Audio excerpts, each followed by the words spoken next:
ရှိရှိတော့ငါဘောကွယ်တေးဝတိုင်းမှာရွဲကုန်တဲ့နှစ်ဦးရှိခဲ့ဘူးတယ်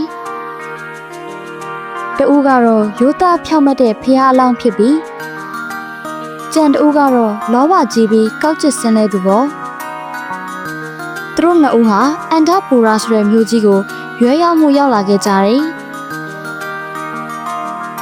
တနေ့မှာတော့ကောက်ချစ်တဲ့ကုံတဲ့ဟာအဖွားတို့ရဲ့အိမ်ကိုအရင်ရောက်သွားတယ်အိမ်မှာရှိတဲ့ညစ်ပေနေတဲ့ခွက်ဟောင်းကြီးကိုရွဲနေနေဖို့အဖွားကတောင်းဆိုတာပေါ့ကုံတဲ့ကဒီခွက်ဟာတန်မိုးကြီးရွှေခွက်မှန်းသိပေမဲ့သူ့ရဲ့ကောက်ချစ်တဲ့စိတ်နဲ့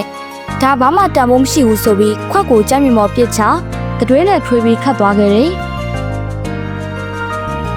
အလကားနှိပါရခြင်းလို့ညံများလိုက်တာပေါ့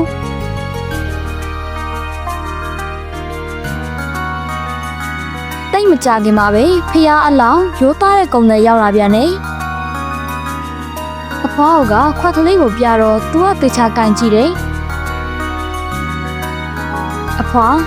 ဒီခွက်ကရွှေခွက်အစ်စ်ပါကျွန်တော်မှာပါတဲ့ပစ္စည်းတွေအားလုံးနဲ့တန်ပါတယ်ဆိုပြီးအမှန်တိုင်းပြောသူ့မှာပါတဲ့ငွေကြေးဥစ္စာတွေအကုန်ပုံပေးပြီးရွှေခွက်ကိုရိုးတကားဝယ်ယူလိုက်ပါတယ်ဟိုကောက်ချစ်တဲ့လူပြန်ရောက်လာပြီးခွက်ကိုယူမယ်လို့တော့ရောင်းလိုက်ပြီဆိုတာကိုသိသွားတယ်ငါရွှေခွက်ကြီးစောင်းရှောင်းပြီဆိုပြီးဒေါသတွေထွက်ပါလာတဲ့ရွယ်ပန်းကိုပြစ်ပေါက်အဝတ်စားတွေကိုဆွဲဆုပ်ပြီးကုန်းတဲ့ရိုးသားနတ်ကိုပြေးလိုက်ပါလေရော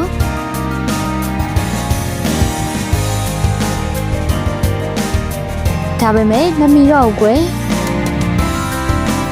နောက်ဆုံးမှာတော့ရောဘစိတ်ကိုမထိန်နိုင်တော့ပဲရွှေခွက်ပေးဆိုပြီးအော်ဟစ်ခါစိတ်ဖောက်ပြန်ပြီးရွတ်သွတ်သွားရှာတော့တယ်ဒါကြောင့်လောဘမကြီးပဲရိုးရိုးသားသားရှာဖွေစားတော့ဖို့ဘာမစ် AI Studio ကနေတိုက်တွန်းလိုက်ရပါတယ်ရှင်